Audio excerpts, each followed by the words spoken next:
I'm doing teaching jujitsu, I'm teaching boxing, and then I get sick and my feet start going numb. This numbness in my feet starts ascending up my legs, and then I wake up, my hands are numb. And after about a week and a half of that, I wake up and I can't read my phone. My vision goes blurry. And not to be graphic here, but I wake up and I also can't go pee. I gotta go pee, but I can't take a piss for anything. I can't allow my brain to think that I'll never walk again. I cannot go down that alley. So I did a lot of things to keep my mind strong. I prayed, I meditated, I did breathing exercises, I put things on audio. I did all these things that would keep me as best as possible in a positive mindset.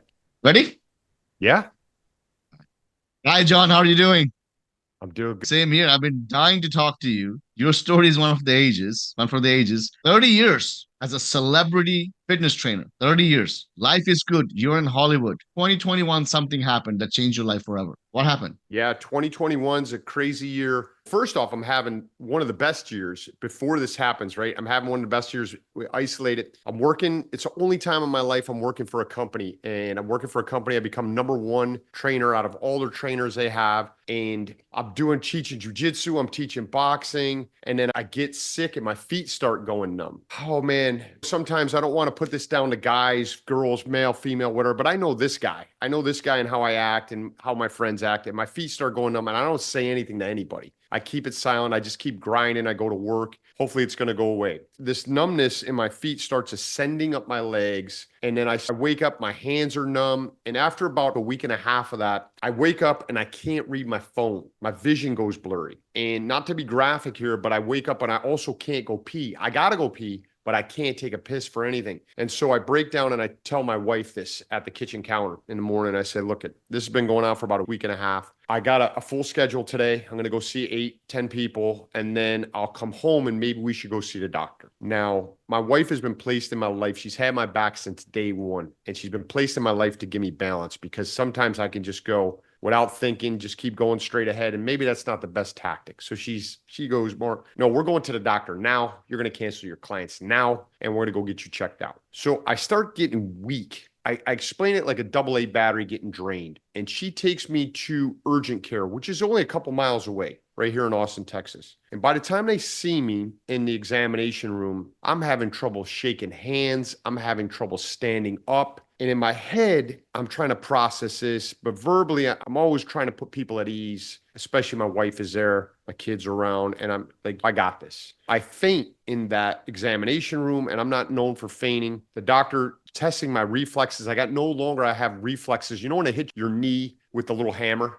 My leg doesn't move anymore. I can't feel it. And so this doctor goes, I don't want to scare you guys, but you might have a rare autoimmune disorder, either MS or this thing called Guillain-Barré syndrome, which I'd never heard of. I hadn't heard of it at this point. And see, he tells us, he goes, the only way that we can really tell is we don't have the technology to tell here, but I want to send you to Baylor Scott White down the street. We'll tell them you're coming, and they're going to put you down, and they're going to take a spinal tap. They're going to pull fluid from your spine. They're going to test those proteins, and it will let us know if you have this or not. So I leave there. By the time I get to Baylor Scott, which is a couple miles down the road, I have to be put in a wheelchair to make it into the check-in. Now, you and I are both physical guys. I relied on my physicality for 30 years, maybe even more. So for me to be all of a sudden I can't walk at this rapid rate, it's a little concerning. So they take my fluid out of my spine while they're waiting for the test to come back.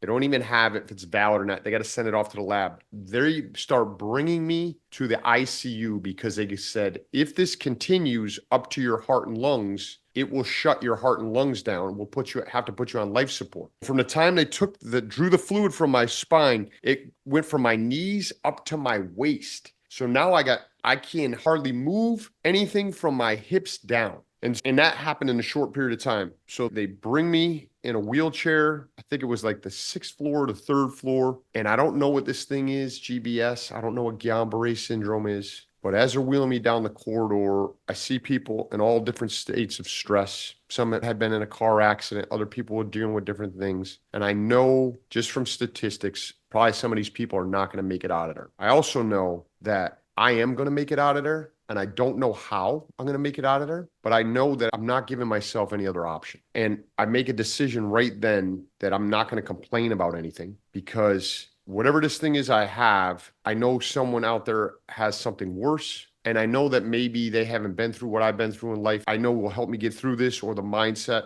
So they wheel me down. They put me in isolation in ICU, and I sat there for over the course of 10 days. And over the course of 10 days, it comes back positive that I have Guillain-Barré syndrome. And I end up losing 100% of my mobility and end up becoming completely paralyzed in there, laying in an ICU bed. And after 3 or 4 days in there, all I can move was my eyeballs. And a lot of stuff happened. I don't want to just ramble on here. You can cut in anytime if you want, but there was some tough times in there. There was a time where they started administering this drug. It's called immunoglobulin, IVIG. They take blood from other people. They do some kind of process to it and they infuse it to me. And one of the side effects for me was I started having chest pains on my left side. Like, I never have chest pains, and it was pretty severe. And they thought I might be having some kind of cardiac arrest. So they put me on an echocardiogram and it comes up negative, but the doctor says to be 100% sure, we want to give you an MRI and a CT scan to make sure nothing's happening with your brain and your cardiac system. So they put me in a wheelchair, they bring me to the MRI room, and I'm so weak at that point that the nurse tries to stand me up and I go unconscious.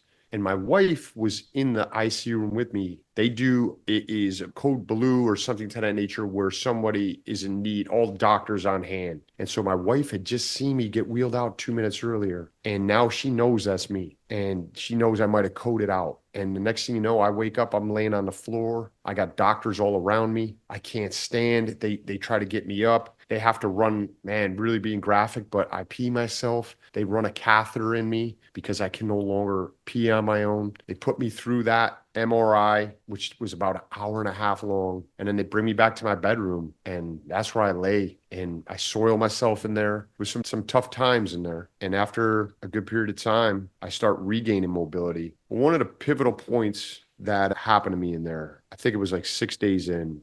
I had wonderful doctors. And this doctor came in to give me my morning checkup. And I could hear the door open, but I couldn't move my neck. And I see her with my eyes. And she comes over and she greets me, and then she grabs my hand and says, "Can you squeeze my fingers?" And I can't. I got nothing there. And then she puts her hand on my lower extremities and she said, "Move your leg." And I can't. I have no movement in my leg. And she takes a step back and she says to me, "Have you given any thought of what your life will be like if you don't get any mobility back? Like, if you can't move again?" And man, I think about it now. And she was a sweet lady, Dr. Rodriguez. And I tell her, I said, "This isn't about me moving again. And I haven't thought about that, but it's about me playing with my boys again. And it's about me being there for my wife, who's had me since day one and had my back and supported me. And I have so many reasons that are bigger than I am. I can't allow my brain to think that I'll never walk again. I cannot go down that alley." So I did a lot of things to keep my mind strong. I prayed. For me, my faith is big for me. I meditated. I did breathing exercises. I put things on audio-wise that inspired me, other people's story, Bob Marley's music. I did all these things that would keep me as best as possible in a positive mindset, because there were so many things that could have grabbed me and pulled me down into this dark hole and brought me into a negative place. And after 10 days, I had stabilized enough where they started giving me physical therapy. A physical therapist would help me try to stand up and balance on my own, that they felt comfortable discharging me. And I left in a wheelchair after 10 days. And then I had 3 months of extreme rehab where they said, "You're going to see the physical therapist 2 to 3 days a week." And I'm like, "No, I'm going 7 days a week." And I went to a physical therapist 5 days where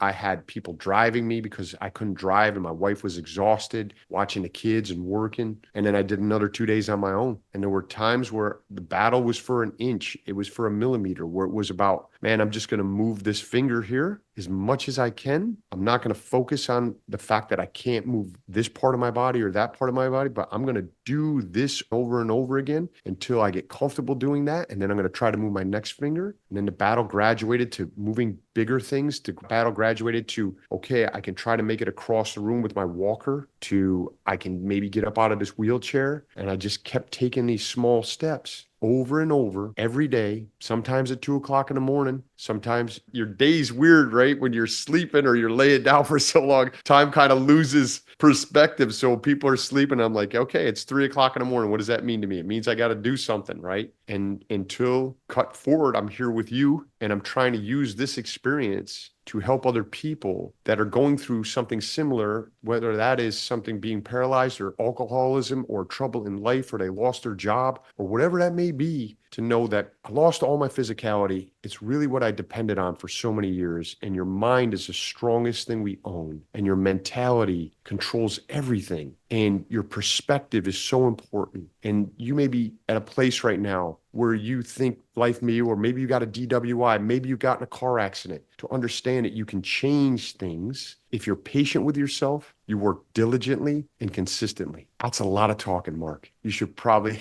interject it so far. I'm sorry. No, I wanted to hear you. So much happened, right? So let me go to the beginning of the story where you start feeling numbness, but you don't do anything about it, right? You ignore it, you let it go for a week and a half. This is more common than we think it is. Mm-hmm. Especially in the fitness world where everybody is supposed to be in tune with their body. Like even the slightest thing happens. You eat something and you're like, I'm bloated today. You're not. I'm telling you, I'm bloated today. I know the thickness of my skin, right? Right. We are so in tune with their body, but this happens all the time where incredibly fit people who are in tune with their body all the time are listening to their body all the time. Something starts happening and they start ignoring it. Why do you think this happens? For me, there's a hierarchy, right? I am in tune with my body, as are you and other people, but I have this hierarchy and it's evolved as the years have gone on. Like, how much importance do I place on resilience? How much importance do I place on being able to work through stuff? I've had this process of making it through so many things that may have been tragic in my life that I got used to pushing. And sometimes I shut that part of my body off that should be receptive to listening to the signals and be more tactical in what my next move is, as opposed to just being like a mule and going, I'm going to go forward. I'm going to go forward, right? So at this point in my life, I'm learning to listen to those things and be more, even having my thoughts work more in correlation of a teamwork than just, okay, this is the way to do it and the only way to do it. So for me, that's why I can't answer for other people, but it's that double-edged sword, right? We're so used to working hard. You're so used to working hard and get by and being successful. Other people out there are so used to doing all these things over and over that we could maybe over rely on that sometimes. Yeah, and I think you're right. I always say the same fire that provides warmth on a cold night also burns down villages. Yeah. The same is the stubbornness that got you through this whole thing. I'm going to get up. I'm going to walk. What do you mean? What if I don't have mobility? What does that mean? You want me to go 3 days a week? Yeah, no, I'm going to go 7 days a week. Yeah, you may not be able to do that. Yeah, you don't know me. That stubbornness that got you out of this, ironically, is also what almost always gets us into this. So I think for me and for everybody else listening, at some point we have to strike some type of balance. Because the crazy thing is that the morning that you decided and told your wife, I'm going to go see 8 or 9 clients and then I'm going to go to the hospital, every hour on the hour, it was an avalanche. And in an alternate universe where your wife was not a saint or was not home or did not stop you, we wouldn't be here. That's right. So I think there's a lesson in all of that. Talking about the strength that you had to get through this, and not just get through this laying there like a vegetable, get through this on a horse, like a gallant knight, right? Taking charge of it. How much of this strength was something that you think you were just born with, that stayed through you through kid years, teenage years, this is just who I am? Or how much of this was built within you because of your specific fitness career? Okay, so I don't know how to break it out in percentages. Great questions. And I want to backtrack for 1 second. Look, at all this happened to me, and you just talking about it and giving your perspective shines a new light on this. I lived this, and I hadn't thought about it from the frame of what you said. The thing that provides warmth will also burn down the village. So it's amazing. And this is why I think it's so important, especially for people to listening to this, to surround yourself with people that will give you a new perspective. Because at 52 years old, John Petrelli's learning right now from Mark on the other end of this And if I had my ears closed and was only stubborn, I'm not evolving anymore. So thank you for that, brother. Thank you for that and giving me that perspective. I do believe that inherently we're all built with a certain amount of resilience, right? We have that will to live, right? You throw someone in the swimming pool, they're going to do their best to swim. No one I've met is just going to go, oh, I'm going to drown here, right? Without trying. I believe that in my life through hardship, that was then crafted. We put that through pressure. There was pressure. There was things that happened to me that at the time I thought were the worst things that in the world that could have happened to me. Getting arrested, being all these different things, having guns pulled on me, embarrassing my family. All these things were putting me through trials. Working out every day and showing up and having a routine and choosing to do something difficult, right? I chose over and over, whether it was martial arts, jujitsu, boxing, working out. I'm making a conscious decision to make myself uncomfortable over and over, harden the stone a little bit, sharpen the blade a little bit. So I think there was a spark of that resilience in my DNA, but I think it was life in itself that crafted the stone to be ready to do what I needed to do in that moment in 2021. So percentage-wise, I can't break it out for you. I don't know. I don't know anything other than what I've lived. So I can't tell you, but I can tell you it's all been part of it. We see this all the time, right? People who train hard, people who do hard things, almost always attribute their strength and resilience to the discipline and the routine that exercising and sports provides. What do you think it is about being disciplined and following a routine that builds that in us? Almost always doesn't come from anywhere else. It's always sports. It's always training. Yeah, let's just say we're wrong, right? And it isn't always sports and training. It is, for me, a factor that has it in there is challenging yourself, and whatever you want to title that it. When you start going through adversity that you have chosen to put yourself on, you're on the swim team, you're studying, right? There's nothing athletic about studying, but you're studying and you choose to study over and over. I have dyslexia, horrible. So I may have to put more book time into somebody else that just picks it up like that. But if you choose to do that over and over because the goal and the vision ahead, you want to get there, it builds this character. It builds character. So you may have somebody that's not physical, but has decided, I'm going to study and do whatever it takes to be a neurosurgeon, to be a lawyer, and they create that discipline that they engage in willingly. Man, when life throws a curveball at you, and it will. I know no one that doesn't have any type of scars. We all have our own scars and our own story. You understand it better. You can relate to it and go, oh, okay, this might be defined differently. This is a different type of hard. I didn't ask for this.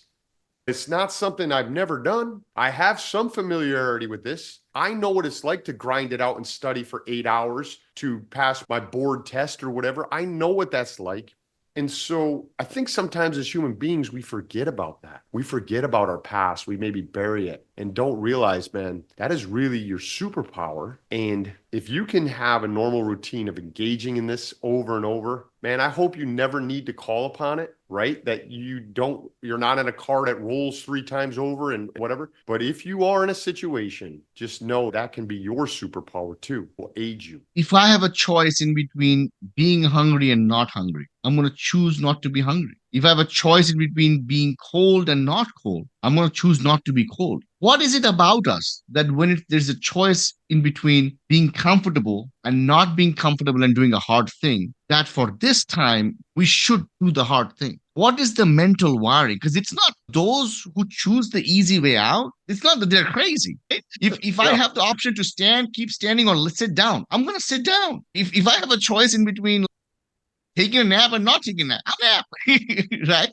So we constantly see in society, and we talk about people, you must do hard things and you must do discipline. They're not doing anything that's actually counterintuitive. They're doing something that we all do in other areas of life. When there's food in the fridge, we don't starve ourselves. So what is it in some of us? We are gravitated towards that pain, that we're gravitated towards that discipline. Do you have any insights into that? For me, I think it is, and maybe for you too, it's the thing on the other side of the pain. It's the thing on the other side of the discomfort. Because anything that you want to achieve that is of substance, whether it is physically or otherwise, takes a certain amount of discipline. It takes a certain amount of pain to get to the other side. Nothing is handed to you. There's nothing that's handed to you, right? And so if you want to get the thing, you got to do the thing. You got to do the training. You got to do the studying. You got to get up. You got to not take the nap sometimes. You got to be bullheaded sometimes. You got to not eat the cake. Because if we eat the cake and then you find out you want to do the thing, some of those can't live in the same universe. They can't live together. So you choose to let people in on, you're a bodybuilder, you're doing things, you got a contest coming up. So you have to choose, I want to do as well as I can in this contest. And maybe contest and cake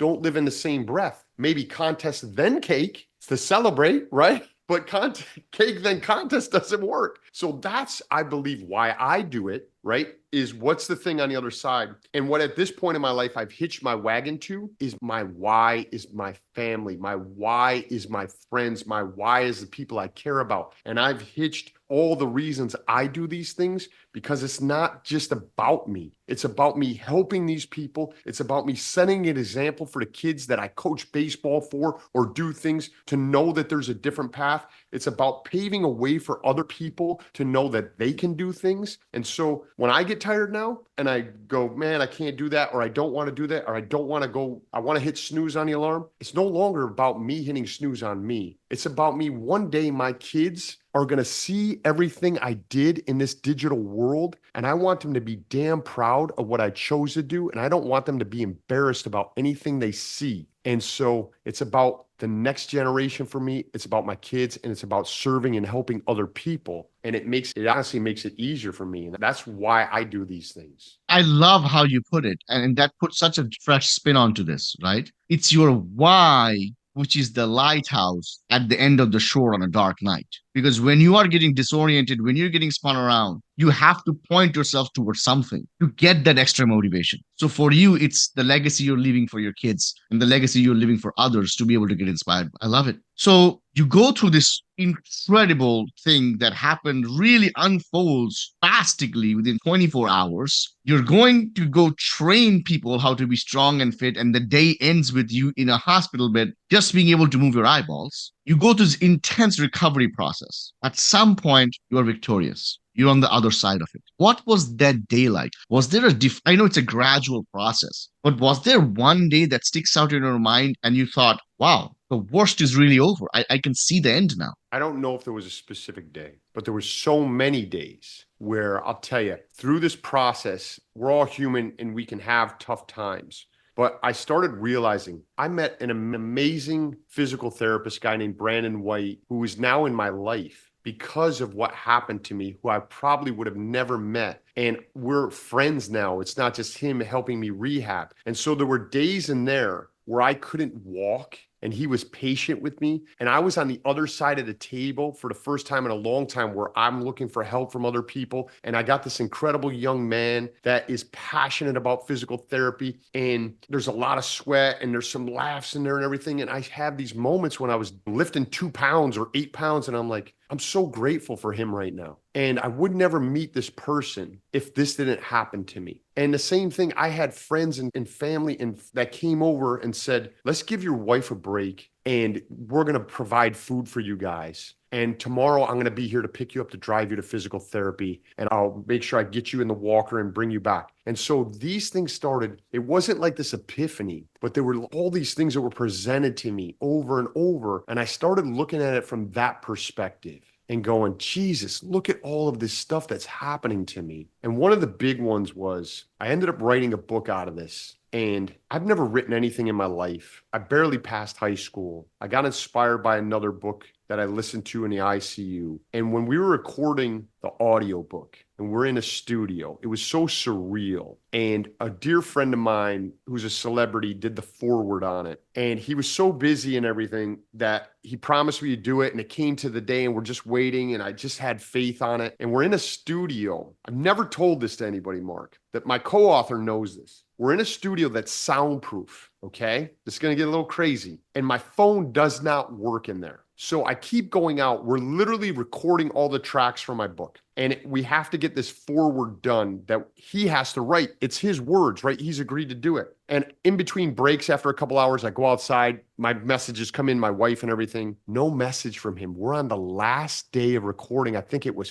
5 days or something like that. And we're in the studio and my phone goes, and I look down at my phone and I'm like, how's my phone working in here? It hadn't gotten one message. And all these days, and I look down and it's my buddy text message from the forward, and the forward came through the friggin' 2-foot concrete walls. And I'm like, there's something bigger than me here doing this. And I started crying. I was overwhelmed. And my co-author, they had to stop because my co-author does most of 8% of the reading on the audiobook. And they're all like, what's going on? And I just show him my phone. I'm like, and his face is like, and I was overwhelmed by the moment. And that was a moment for me to go, really realize that I better understand that my life is bigger than my life. I better not be selfish with this life. And there are blessings that are happening to me that I can't explain that happen over and over. And I better make really sure that I do something with the gifts I've been given and the opportunities I've been given. And that was a pivotal moment in my life. There's very few people that know that. And it's a truth. And some people may not believe it, but the people that were in that room, my co-author, Scott Burr, and all the audio engineers know that is 100% true. And we were all like, I don't know how that happened, but it just happened. And it was on the last day of the last minute of what we needed to do. And so I think that's a pivotal moment for me where I go, buddy, you only have a certain amount of time left and you better not waste a damn second of it. What a story. And thank you for sharing that, especially given that nobody on all these years have really known about it. You were strong, you were resilient, you were hardworking before the incident in 2021. You're strong, resilient, hardworking, determined, motivated now. But going through this thing changed you and changed you in many ways. What do you think is the biggest change that has happened in you? If you had to just pick one. Compassion. Having compassion for other people. You don't know what other people are going through. You don't know their past. I was so focused on myself and what I had to do that I maybe not took the time. I maybe not took the time to take in what other people are going through. And so it's really given me a perspective on be patient, patience with other people, patience with myself. When I say compassion, there are many times where I didn't have compassion for myself. Wouldn't forgive myself for mistakes I made, wouldn't forgive myself for being human. And yes, I still hold myself to an absolute high standard, but I've come up with this recently. And I said, I was perfecting the art of failure my whole life. And if success leaves clues, failure will give you the cliff notes to the answers. And so now when something doesn't go my way, I dissect what has happened and I know that the answers are there for me. And yes, I still have to take action and make adjustments, but number one, I have compassion for myself for whatever happened that I see as a failure. Then number two, I go, okay, what's 2 things that I can do, actionable things that I can correct in this thing? And then I pick 3 things for those 2 things, and I put a path forward of adjustments that need to be made. So I would think number one, buddy, it's having compassion for myself, having compassion for other people and their story, and know that we all have this beautiful light in us. And I'm blessed and grateful for the people that help me find mine. And it's my duty to help other people turn on theirs, not be afraid of it when they see it, and understand that their light source very well may come from a lot of things that they saw as failures in the past, but it's a beacon that they need to put out there to help others find theirs. If there's someone who's listening to this, so many fitness people, so many driven people, motivated people, entrepreneurs, like you exactly pointed out, we have a trouble forgiving ourselves. We don't show compassion to ourselves. There's a saying, we often do things for others that we're unwilling to do for ourselves, right? Given this experience and this revelation that you had about the importance of compassion, not only just for others, but for yourself, what would you tell that person? How should they go about showing some compassion to themselves? What does it even look like? Yeah, so I think number one, it starts with forgiveness. If you've done something in the past, whether it's a little screw up or a big screw up, I don't even feel comfortable using the word screw ups anymore because I feel like so many of those things I defined as screw ups in the past are now like, oh, that was the answer. I needed to make that mistake. I needed to, so I can have a different perspective and make a change. Otherwise, I would have been headed down that path. So compassion looks like forgiving yourself for stuff and then just sitting down. Like I like to sit down when things didn't go my way. Look, I recently did a TED Talk, okay? It came so quickly. I'm trying to do motivational speaking, keynote speaking, and it came so quickly, my TED Talk. I get up on stage. I have no sense of style, okay? It's not, if my wardrobe catches on fire, I'm out $7, all right? So I should have probably incorporated a stylist. I should have probably looked at my outfit before on camera. So it looks ridiculous. But I know that me screwing up there is going to prepare me for something else that was bigger. And maybe if I skated by the skin of my teeth and it came out all right, that I wouldn't make this adjustment. So now for my next thing, I've hired someone that their expertise is style. They're like, no, don't wear that. You look horrible with that, or change the lighting or whatever. So I'm now grateful that happened to me on my TED Talk, because it gave me a different perspective. And I fully believe that there is something else that has prepared me for, that is on my next part of my adventure. So it all starts with compassion. If I just throw my hands up and go, this is horrible, I'm a failure, I'm never going to do this again, and I go inward with it, how do you grow from there? Very true. Let's move on to the entrepreneurial side of things, right? You were a fitness trainer for many years. You understood that business inside and out. Today, if you wanted to start a gym, today, if you wanted to teach somebody how to be a fitness trainer, you know everything. But now, once this event happens, your life has taken a shift. You can no longer be a fitness trainer, or maybe you don't want to. Now you are into a different path. You're on a path to spread a message, to change other people's life through your story, perhaps give some nuggets that others can use. That puts you on a different career path. And that is scary. And that is hard. If someone is listening to this and perhaps they have a story to tell, what are the first couple of steps you would say they should do so they could probably perhaps get on a path where they could get a book deal, where they could go on a stage? What are some pieces of advice you would give them? Seek people that have knowledge that can help guide you along the way, for sure. Look, my car needs an oil change, I can go out in the driveway and change the oil. I can do that. It's probably going to take me 2.5 to 3 hours. Or I can go down to the garage, spend $80 or whatever it is, and they're going to have me in and out in 20 minutes. So seek people that have the knowledge. Anything you want to do in this digital age, the information is there. You got to be willing to go find it. It's going to take resources. It's going to take your time. It's going to take your energy. It may take some resources and capital, right? But we got to be willing to invest in ourselves. I've tried so many different things, and sometimes it's taken me in a different direction, or I didn't want to go that way. I never see that as a loss. I've invested in myself. I've invested in myself to be a better person, to have that experience. So if somebody wanted to get into my path, I would say seek out people that have been there. I'm in school right now for people that are in this journey of speaking to people. That I'm in this school with Anthony Trucks, that he's a professional at this. So I'm hiring a professional, right? I invested the time, the money. It's out there if you want it. There's more reasons to do it than not do it. And you may go into this thing that you so choose, whether it's a book deal or whatever, and find out it's not for you, or you may find it's the most wonderful thing ever. Either way, you have not failed in investing in yourself and going out there and learning and growing. No, I love that. I really like that, especially because in today's world where information is everywhere, we have moved into some type of a weird DIY culture, right? We have stopped understanding the value that experts bring and the speed that they can bring to us. And I have personal experience with this. I was like the unofficial mascot for Pillsbury Doughboy for a very long time, trying to lose weight. And I don't know why I didn't think of it. It didn't occur to me. I was just DIYing it. I'm going on YouTube and I'm watching all these videos and I'm experimenting with this until that. It wasn't until my son was born, I had that clarity, and I thought, there are people who have invested their entire lives learning fitness and diet and nutrition. Why am I trying to figure this out? Let me just find somebody who knows what it is. And then boom, bam, the results were there. So I think that's a great lesson to teach as well. Yeah, the information is out there. And if somebody doesn't have the resources and want to use the only resource, which is time, yes, we can go and dig deep and find the answers for our own. But sometimes if you have the resources, the smartest thing to do is to get somebody who knows what they're doing and get that speed, because speed matters. It does. They're not printing any more time, right? John, your story has so many dimensions to it, right? It has the dimension of your young years, your successes, things that happened, brought you to 2021, after 2021, the recovery of it, and then post-recovery, you now, spreading the message that you're spreading. You're a champion. And much like every champion, you like to win, and you've won every season that you have played. You won the season as a celebrity trainer. You won the season of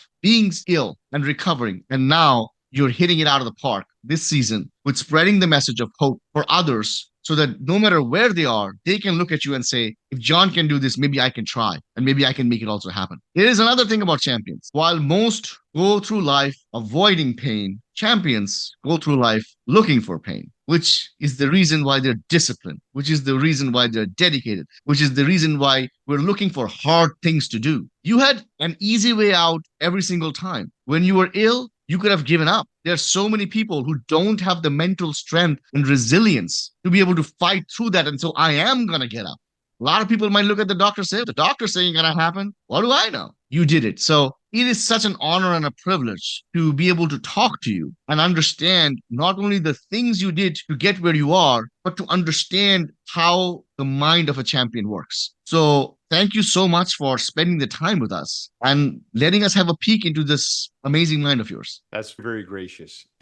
That's very gracious. If I had to say something in final closing, is that everything you said about me, okay, may or may not be true, but I believe it's inherently in everybody. I don't believe that I'm different than anybody or special. And you just got to find that what's in you. You got to find your special you. I can't do you, Mark. You can't do me. There is something unique and special about everybody. And it is our duty, in my opinion, to utilize that gift, whatever it may be. You could be the best baker, you could be painter, whatever. But we have such a short journey here that tomorrow is not guaranteed. I've realized that. Surround yourself with people like Mark, like other people that are going to support you, educate you, help you in that time quandary of expediting things.